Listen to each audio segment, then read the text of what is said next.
All right. Technical challenges notwithstanding, it's it's always a good start to talking about digitization. Challenge one is the video conferencing setup. We've been doing this for a couple of years now, and you definitely need that buffer time, Scott. That's for sure. Yes, yes, definitely. Look, for those online joining us live, I really appreciate your time. Really excited for the conversation today. We did our due diligence in trying to tech the tech beforehand, and I'm glad we did. So what we were going to cover over the course of this Work Better webinar is our conversation today with Scott Simpson from RTI. And the topic is, I think it's an exciting one. Everyone is talking about the gamut of digitization for their businesses. It's definitely a natural segue given everyone talks about AI, and yet we have people out in the field still working with pen and paper and PDFs and spreadsheets. So thinking about that full spectrum, our topic today is how solving one problem can lead to digitizing your operation. I'm really excited to have Scott here today. By way of introduction, I'm Liam Scanlon. I'm one of the co-founders of Hindsight, and with me is Scott Simpson, who is and runs RTI and has done so for the last 18 years. Is that right, Scott? 19 years now, Okay, all right. Learning so the ropes. getting up there. So we'll learn a little bit about RTI today. I think the scope of their operation belies their size, and I think it's that I believe everybody here on the call will resonate with doing as much as you can with the resources you have. No one has enough, is the spoiler, but enter the requirement of digitization. I think the story is one that we're really excited to tell because we've been working together now for a number of years, Scott, and seen Yeah. that journey together. We always like to start with the facts before we enter our conversation, and I'll prepare the audience. We will start with a poll in a moment too. We always like to elicit some insights from those that are here today live participating. But ultimately, a couple of things from McKinsey that stuck out when we talk to businesses about that digitization challenge. The outcome is ultimately they run better. No one wants to digitize because they've got too much free time. That's never the case. We want to understand and work backwards from the why. And McKinsey have got some really great insights there in this industrial space, particularly. So, but it's not just businesses that have people sitting behind desks every day. Ultimately, there's a profit impact and a competitive edge when you can make more of the resourcing you have using that digitization capability. And it is a buzzword, so that the outcome of our conversation today is hopefully to understand and go a little bit deeper when we think about that digitization piece. And for those on the call, maybe benchmark where they are on their journey, recognizing that you don't run a marathon in a day. So to that end, just a quick poll for those participating. We really want to understand, just really for those here, where you are on your digitization journey for your operation, whether or not the business is yours and you've been in it for, we'll round up for a couple of decades there, Scott, or you're in a team and you're relatively new. It would be great to understand just where that maturity level is.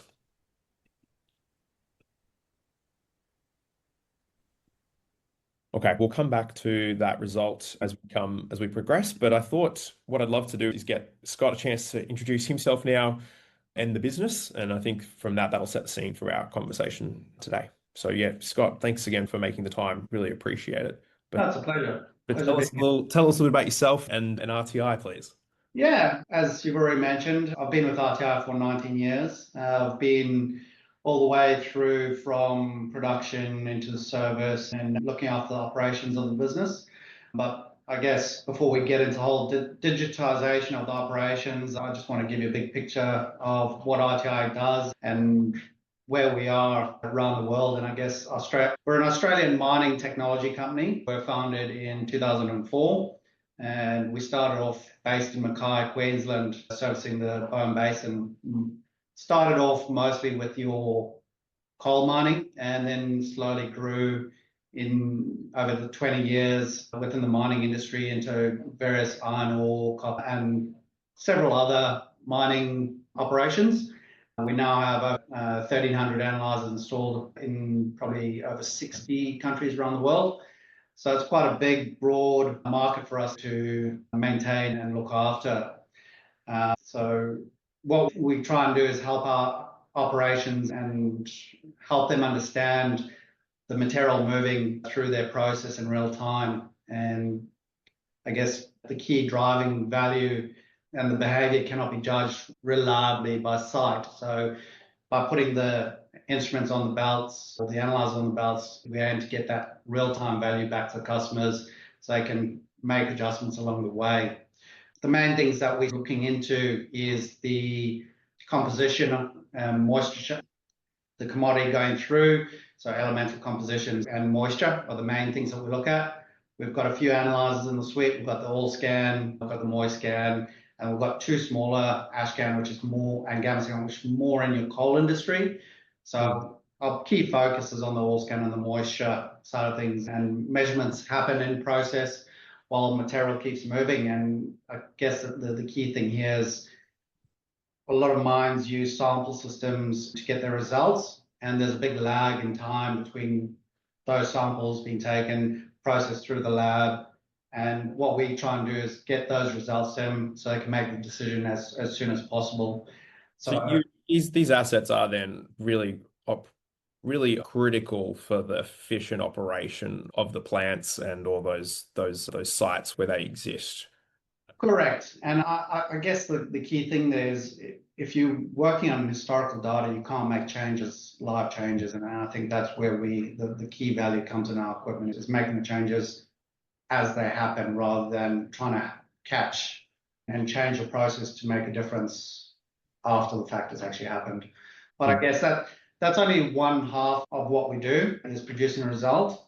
And I think the reason why I put the slide in is leading into where hindsight started assisting RTI. That's around the installation, commissioning, calibration, troubleshooting, and supporting the customers. These analyzers, they're great quality, but things do break down. They need monitoring, validation through those sample systems. So we like to, and it was a big challenge for us being based around 64 countries around the world with partners and all that sort of stuff. How do we support that? How do we grow the business as we get more and more sensors out in the field? Yes. So I guess that sort of leads into what we're here to talk about and why we went the hindsight route. And maybe just for context then, Scott, like obviously the global scope of the product, and as you noted here, because it is operationally critical, it's as important about how people interact with it to do these other critical services along with it.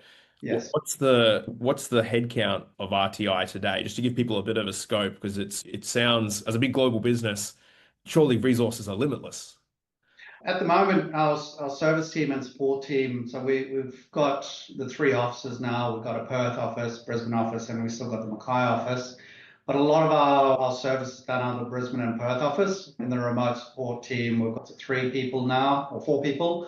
And field service on site work, we've currently only got 2 people who work in that side of things. So wow. It's not a huge team, but we do work with a lot of partners around the world. And hindsight's made that a lot easier for us. Yeah, awesome. When I think maybe the first kind of thing we wanted to touch on today was if we think about the digitisation element and where you were as a business, you help provide your clients visibility on their assets and their operations, and yet you've got 1,300 pieces of equipment around the world. And Scott, as good as you are, it can't be everywhere. Yeah. So I guess maybe do you want to talk a little bit about that first problem that you set out to solve and why that constraint of digitisation really hadn't happened yet? Because certainly you've been a going concern for a long time. Sure. I guess where we originally met hindsight, and the problem that we first brought to hindsight and we wanted to tackle was if the equipment went down, how could we use hindsight to get that analyzer or sensor back up and running as quickly as possible? And is there workflows that we could get the customers to follow as a first line of defense and follow those to diagnose the sensors? If it's a small problem, they may be able to rectify that themselves following the flow. And if not, the flow could assist RTI with shortening the response time in knowing where they got up to and maybe being able to remote into the analyze and get those fixed remotely, and worst case, send someone to site to get them back up and running as quickly as possible. So yeah, I guess it was about trying to get the sensors up and running as quickly as possible. It was a key problem that we had there and we wanted to tackle. Well, I guess what was because that definitely resonates, I know, a lot with people in this space because Yeah. they have it's a big tyranny of distance and the equipment that's out there is clients buy it for a reason. They want that uptime for what they pay for. So, what did that look like as far as an operating constraint prior to digitization? What was the current what was the So previous state of working? prior to that would be the customer either phoning or emailing support. And because of different time zones, there's that lag of response back.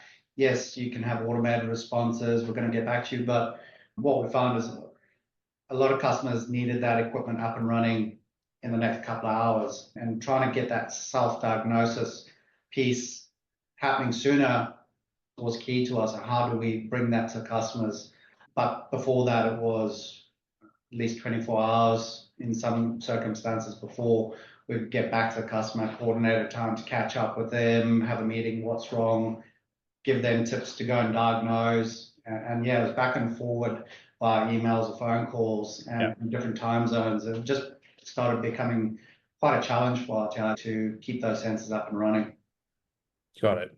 Because at the end of the day, even if it's the client that has maybe not interacted with it correctly, it's RTI's logo on the side of the machine when it's Correct. not operating, right? So yeah, or if there's a third party partner involved. Yeah. Understood. Yeah.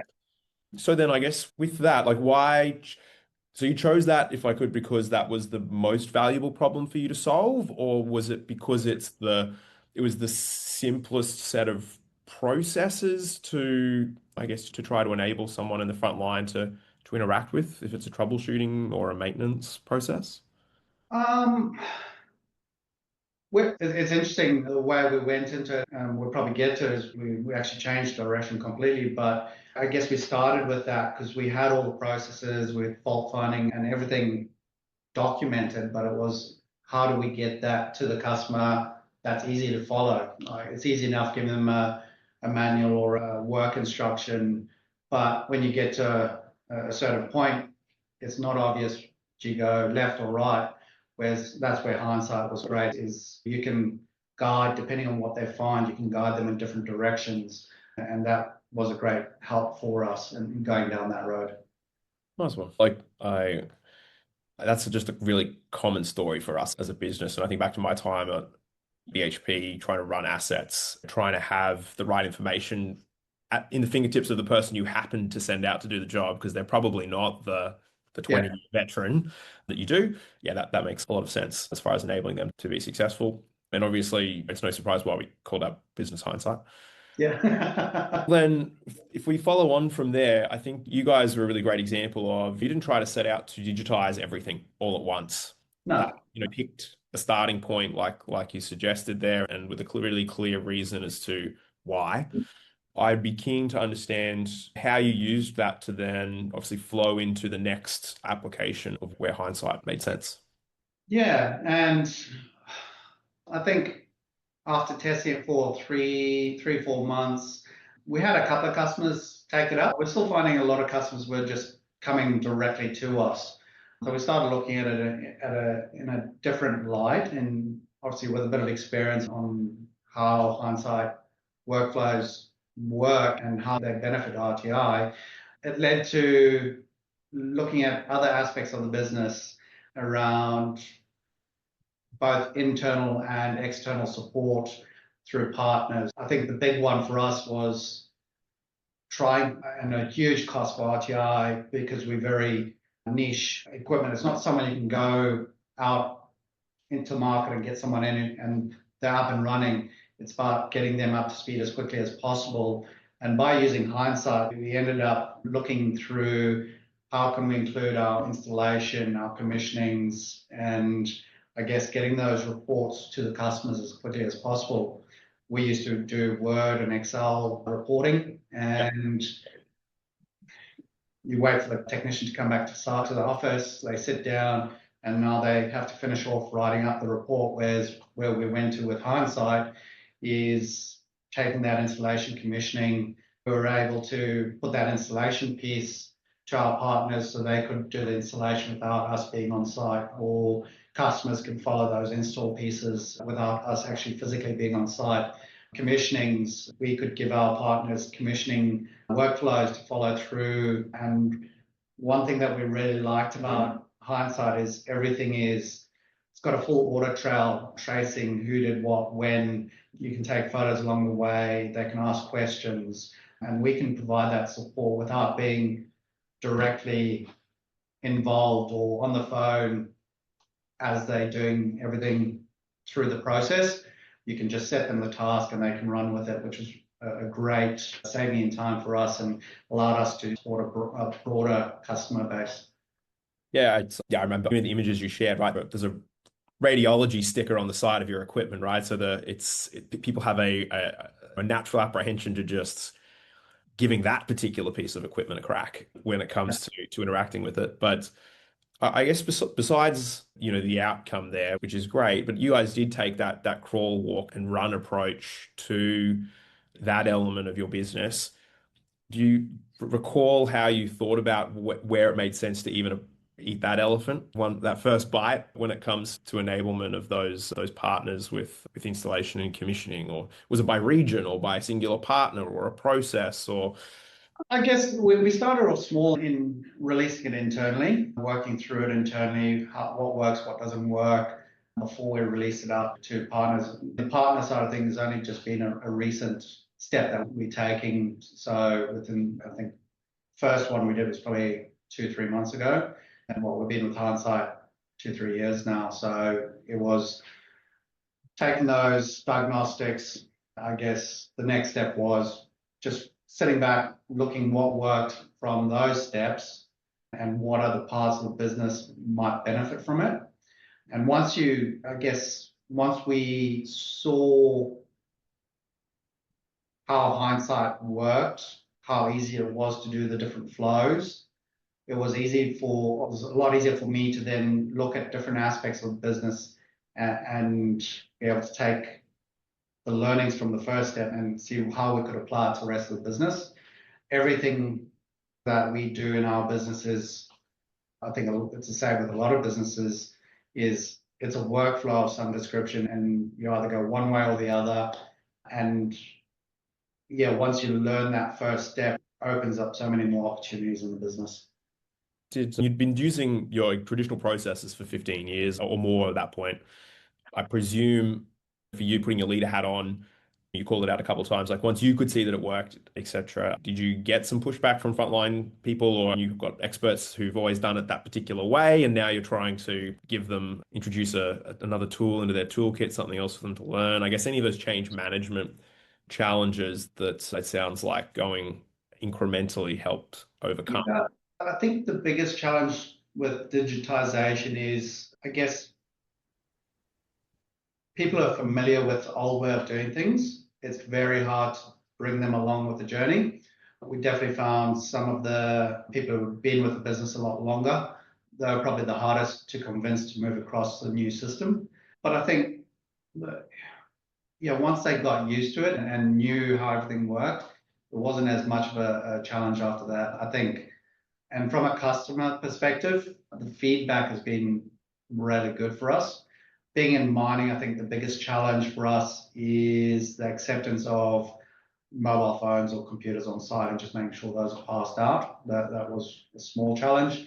But a lot of customers, once they see what we're doing and how we're doing it and the speed at which we can get reports back to them and all that, they're very accommodating.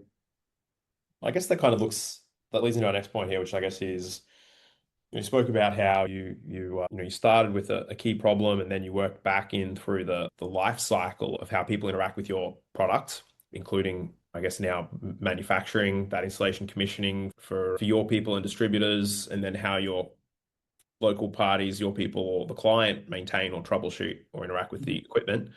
It's a really common approach that businesses like yours would rely on third parties just to enable that global scale. But what does that full digitization now unlock? Because you got value in parts along the way. Yeah. I guess you talk about that end of the process or end of the journey value. What we're looking at and where we're taking this and the next step of the journey is RTR wants to look at achieving ISO 9001 certification. And by using hindsight and having that auditability of who's done what when makes that process a lot easier for us, especially from a quality piece. And with having everyone follow the same process, we know we're reaching the same quality at the end.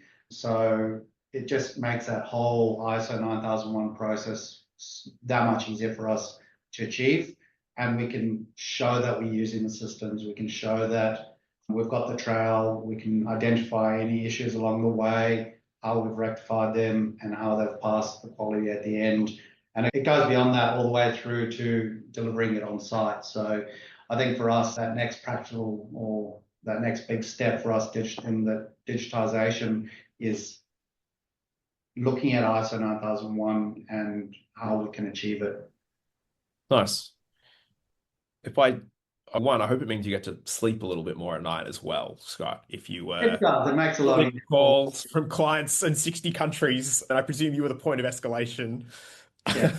No, it definitely makes it a lot easier. And you can see it's easy to go in and have a look at what people have been doing and everything's there. So you've got any questions, you can go back and have a look at it. Yeah, and I guess from a scale enablement piece, there's two parts. One is internally because you've got a small team, and as you Yeah. said, you don't just find somebody off the street and they're an expert at your product or process the next day. Going to that level of digitization, just from a scalability perspective, I guess any other call outs there, because we find a lot of people who are interested in this space, they are trying to do more with the few people that they have, and that Yeah. all happen to be key people in an operation. It just opens up, I guess, bringing people on. You can show them and being able to give them a detailed process or scaling it back once they're trained up. It just opens up and makes it a lot easier to get people up and running. We see it both in our production and our service team. We're training someone on site. You usually have to send someone out multiple times with someone else until they pick it up. Whereas when you've got that step-by-step work instruction that they're following, it reminds them it's easy just to follow it each time and get the same result. That was the biggest one for me. Nice. And I noted here in your comments that you even allow your third parties to commission the Right. equipment. And I So mean, that's a quite a high level of confidence you have in them if you're standing behind the warranty of the work that they've done yeah. on something as complex as. As we generally run a training session first off to get them familiar with the equipment, but then they've also got that workflow and we can give as much detail to them in those workflows as we think necessary and work with them to make improvements and make it easier for them in the future. Especially some of our partners might touch our equipment once every, say, 6 months. Sure. There's a big gap between trying to do one commissioning and another and making sure that quality is maintained.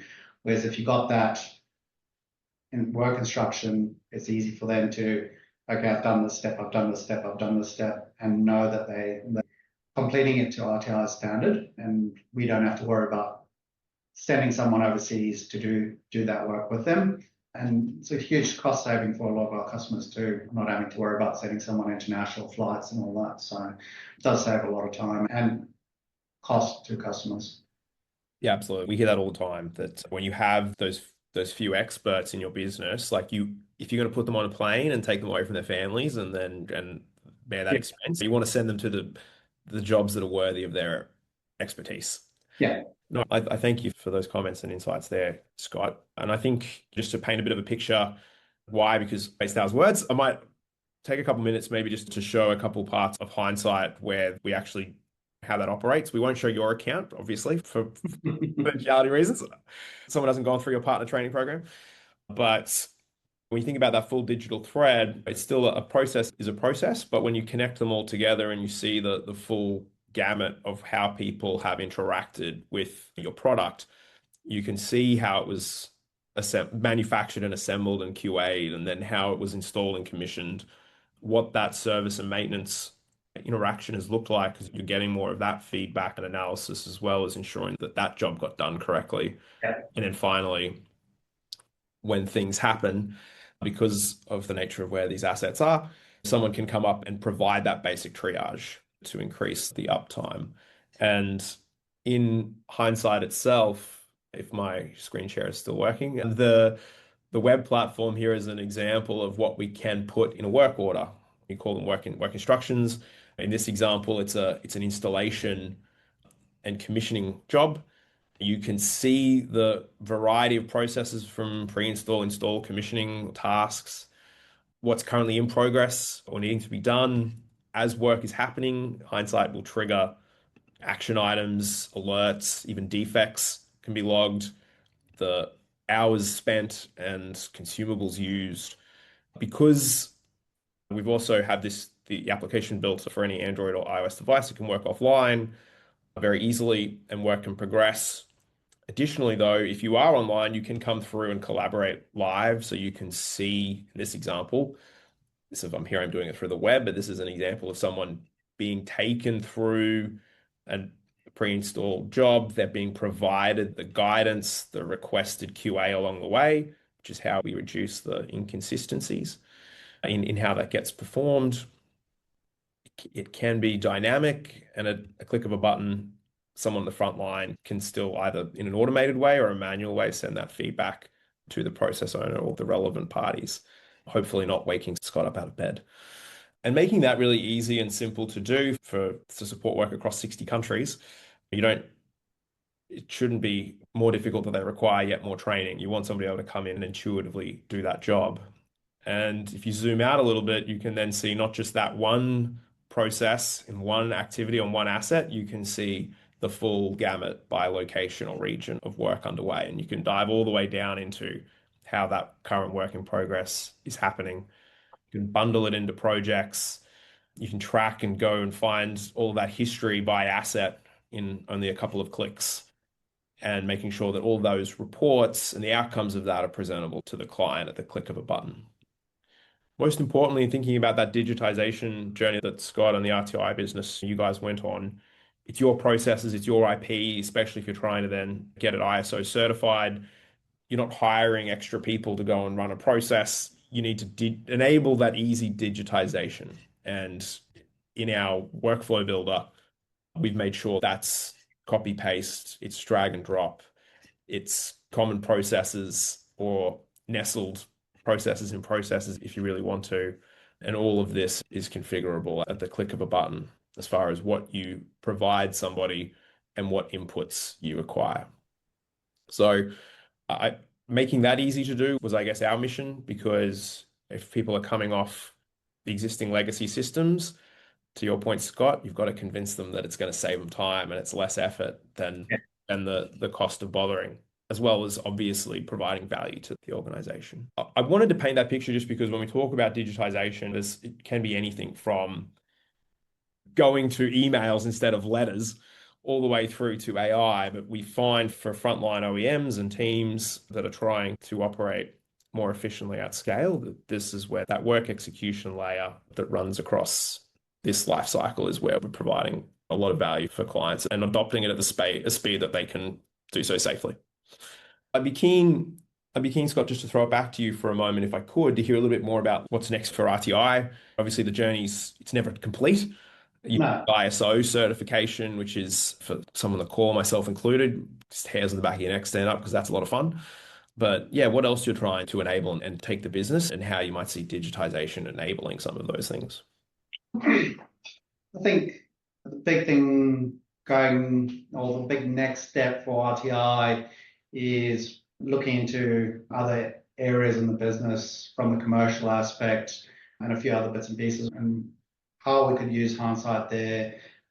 I think the big one that we're currently discussing at the moment is through that commercial processes, how do we get information on what we need to supply and feed it back into production? There's a few areas of hindsight that tracking assets and that side of things. And if you go right back to the start of the story where we start creating the value and determining what we need to provide the customer and start capturing that information early and then flow it through the rest of the business is probably one area. And then I guess the big one for us is, which we're working with Rory at the moment, is in the production side of things is better time tracking and feeding that information to projects on where we are in a build and being able to inform the customers of any delays or we're ahead of schedule, any of those sort of things that we can provide information to the customer sooner and make sure that we meet those targets and milestones with customers on time is a big one for us. Yeah, I love that. Probably remiss of me. Rory's been waiting in the wings through patiently through this process, but she should just make sure that I don't say anything incorrect. But Rory's one of my co-founders and looks after our customer success function. And I guess he's probably one part of the story we didn't touch on maybe before we jump into Q&A, Scott. But I guess one of the things that I knew when from working across the organizations I have is that a log into a piece of software does not make your challenges magically disappear. No. And so we've spoken a lot about your strategy and approach with that change and adoption journey and starting with yourselves, then rolling out to third parties and clients. I think one of the things where we recognize is that you need a little bit of that expertise or guidance in just a training session in how to use product to successfully adopt it and go on that digitization journey. Yeah, I think the one thing that I've probably taken away from the way Hindsight operates, and I've been through a few software integrations through commercial and finance and trying to get those packages up and running. I think the key thing for me, and credit to Rory, is the regular touch base, find out where we're at. I think we meet with Rory once a month and she holds us to account and make sure we're actually getting to where we want to get to. And I think without having that support, it's very easy for these sort of packages to fade away and not get just blow up if they're not actioned or followed up regularly. And definitely credit to Hindsight for the way they do that customer success piece. Yeah, thanks, Scott. I think I know you guys are very customer centric as well, right? That's why you bother to invest in something like this.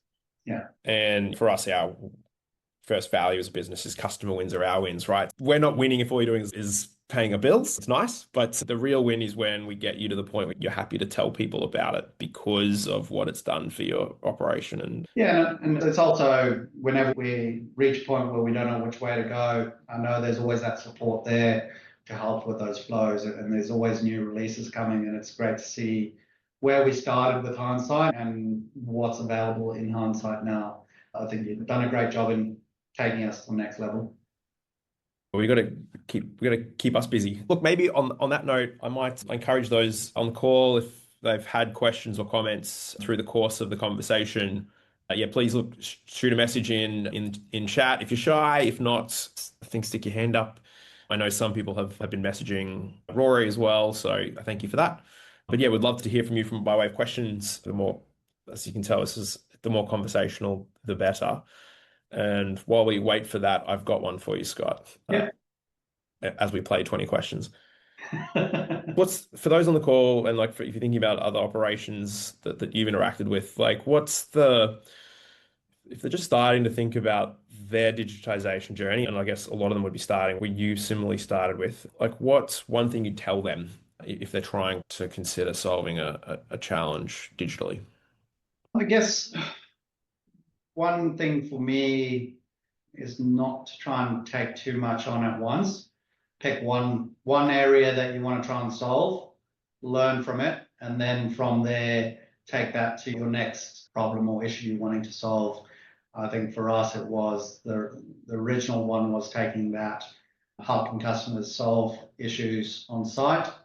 And then once we learned how everything worked and areas that it could assist us, we opened up and started looking at other areas of the business that we could apply Hindsight and just took it piece by piece rather than trying to take everything on at once. Yeah, you don't. There's a reason 90% of software projects fail. Yeah. And that's definitely the major one. And we use that phrase crawl, walk, run a lot, specifically with clients, because we don't want them to big bang this type of approach. It's just not.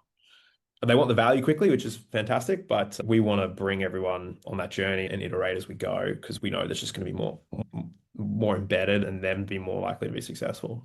So yeah, one of our proud stats is you're in that group, Scott, is we have 95% of our clients really successfully adopt our product. So we like to be the inverse of normal technology products. And that's because of the work of Rory and our team, but also that approach that we prefer clients to take. Yeah. Liam, can I jump in? We've had a couple of questions come through. One that's a good follow-on from the question that you just asked. So this is for you, Scott. You obviously took a small chunk at a time approach, but as you started to bring in more team members, more processes, did you have any issues with people or parts of the business kind of drifting back into old ways of doing things? So before digitization? And if so, what are some things that worked with the team to make sure that they were on board with the vision that you had for the business? Yeah, that's a good one, Rory. And at the start, I think the challenge we faced was more around making sure we put the time into developing it, working with hindsight and getting those workflows done. You definitely need someone to champion it and someone to own it. Otherwise, it just falls away. And I guess from individuals using the technology, we actually faced a couple of those in our production around some people not wanting to use a mobile phone. So it's working with them to find out what works best. In this case, I think we provided tablets, so it's a slightly bigger screen for them to work through. I think the big key one for us is educating the team on why we're doing it and what we want to achieve by doing it, not so much just forcing them to comply. And I think that went a long way in getting that adoption up. I think we had better adoption in our service side of things than production at the start. And that's more because I think they saw how much time it saved them, not having to come back to the office and rewrite the report when they got back to the office. Those sort of things made that adoption a lot easier. Yeah, I think that's probably the key thing is that education piece and why you're doing it and what is the reason for going this way. Yeah, no, thanks, Scott. We had another question, and this might help us to take us out a little bit. So thanks, anonymous attendee. Is there a ratio of value versus cost that, Scott, you can indicate? There's obviously a workload of change management involved in adopting a system or doing any element of digitization. You operated quite successfully for 15 years beforehand? Like, how do you determine that this was worth the effort in the first place to try? If I'm all honest, when I first sat down with it, I struggled myself to see where that value would be and where we would save money. It wasn't until we started using it and I started seeing other key areas in the business that I could utilize it.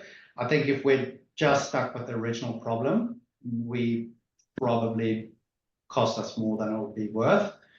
But by bringing it into other areas of the business, the process and the quality side of things, it's hard to put an actual figure on the value that it's saving us because it's a lot of different areas. What is the value in having a consistent product going out the door? It's not a monetary value, it's more of a reputation value. And then the same thing is not having people traveling international, being away from their families and all that. Some areas it's hard to quantify value but I think the big thing for us and the cost saving for us is definitely those international trips, the additional time that it takes to get equipment up and running. But yeah, I think for me, at the start, I struggled to see the value until I got using it. I could see why some people would probably be sitting on the fence, which way do I go? It's about picking that problem, working through it and seeing how it would affect the rest of your business. Nice. Yeah, thanks, Scott. And I guess the call out there of the crawl, walk, run approach as well. to those who answered the question is that's why we don't want you to subscribe an entire business over and we all take a giant leap of faith. We welcome the level of skepticism that comes with, let's see if we can actually achieve fast value with a process, with a team, with a product. And then that gives us permission to then more broadly adopt in other parts of the operation. My back of the napkin is always, look, if we can stop somebody hopping on a plane internationally once every other month, this thing has already paid for itself and then some, let alone those other intangible benefits you mentioned, Scott. Look, I might just get to this last question because someone was good enough to write it. It seems like from the alternative perspective, if I miss my guess here, it's if you are a mining company and you are deploying technology from an OEM and they don't have this type of capability, would it be possible to drive the hindsight support approach internally in the mining company to enable the remote support capability from the OEM? I hope this is understandable. Yes. No, it is understandable. I get that question. If I miss my guess, Scott, it sounds like you're not the only provider of equipment out there that mining houses would like to have this type of capability to better Yeah. your products. Any commentary from yourself before I might chime in here as far as the how to live on the other side of that fence? Um, I don't think there'd be, yeah, I'm not sure how to answer that one, to be honest, Liam. I guess now looking back, it's a no-brainer. Would definitely go for it. I'd struggle to see an OEM that wouldn't want to go down this path, but there are other systems that they may have integrated already, and that change might be difficult. But I think for us, not having something in place that was like hindsight, I think it's definitely for us, it's been a good decision. Yeah, appreciate that. And to the person who asked the question, I'd suggest one thing, get in touch. Let us have a chat. Personally, I'm ex-BHP myself. I recognize everybody has an ERP. That's where work orders come from. But when you think about troubleshooting and support or being able to do even basic maintenance tasks, there's a big difference between a link to a PDF document that may or may not be in date and something that's a service provided by the OEM. We have had other clients charge mining houses for that type of capability. We've had OEMs stick a QR code in the work bay, and then that allows their people to walk up and scan and interact with a work instruction or workflow to do that work. But no, we do have and have had great conversations with mining houses, either about how they're doing standard work for critical systems, be they operational technology or just even general safety systems, or we use them to leverage a conversation with their OEM or local service partners. So, yeah, do reach out. I think that's one of the points of putting this out there is that everyone's got this challenge and the internet's not a secret. So it's really about making sure that the process and the tool and the approach is fit for purpose. So, yeah, I'd love to have that conversation. So to wrap up, just so we can make sure that people go back to their next meetings and get a coffee before their invariably the next item on their calendar. Really, three takeaways I'm hoping that people could have from this conversation is that starting small is not a compromise. The questions about value, about skepticism on digitisation, around internal capacity and resourcing, we understand that's a lived reality for everybody. So your strategy should be to start small. And when you think about change management, that starting small gives you permission to then go and take on more challenges or more parts of the value chain of your operation so that we iterate together. And then finally, don't go to your ERP looking for this as an outcome. I guess we exist because it trying to live across the value chain, interactions, or an ability to have yourselves or third parties, be they distributors or your clients, do it the way that you want it and you get visibility of that. That's why we exist. So yeah, would love to have that conversation and you get obviously more than just a login and wish the best of luck. It is a partnership approach to solving for that. So thank you to Scott. You've got 1,300 clients around the world and 3 offices and 60 countries that I'm sure keep you busy. And I really appreciate you making the time, as well as the ability to go on a journey where you started skeptical and ended up ultimately deriving value for your business and your people. Yeah. And your clients. Look, for those here, look, we will record, this has been recorded. We will send it back to your inboxes afterwards. Thank you to those who've asked questions and reached out prior to. We recognize that's why we set these Work Better webinars in place, is because these are conversations that don't normally happen at conferences. It's definitely about that journey. And so I thank Scott for sharing his. That's been a pleasure. Thanks, Liam. All right, everyone. Have a safe week, safe travels. Hopefully, Scott, less travel. And yeah, look forward to seeing you all again next time. Much appreciated. Bye.